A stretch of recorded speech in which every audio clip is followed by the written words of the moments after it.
So ayan guys, may bago na naman tayong gagawin.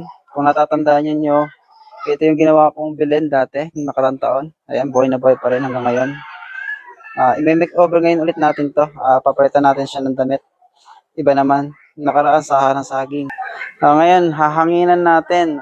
Gagamitan natin ng spray gun para mawala yung mga ano niya, alikabok. Ayan.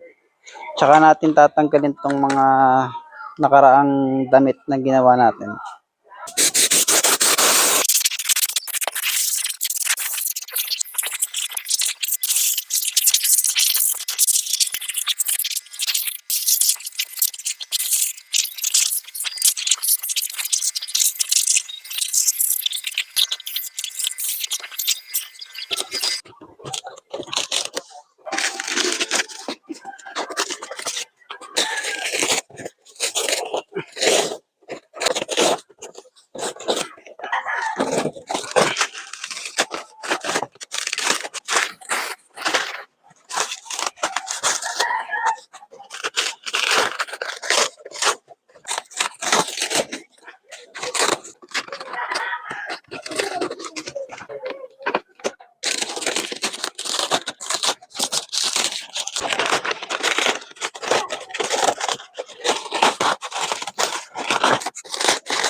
Ayan mga kaidiya, tapos ko nang tanggalin yung kanilang mga saplot.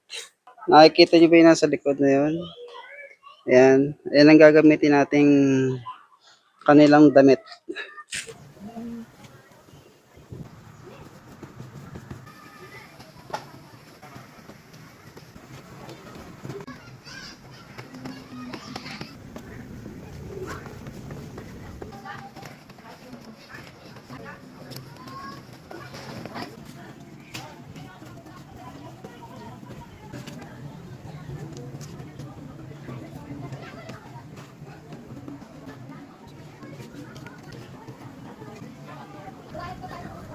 Ayan guys, ginawa ko muna yung katawan ng camel.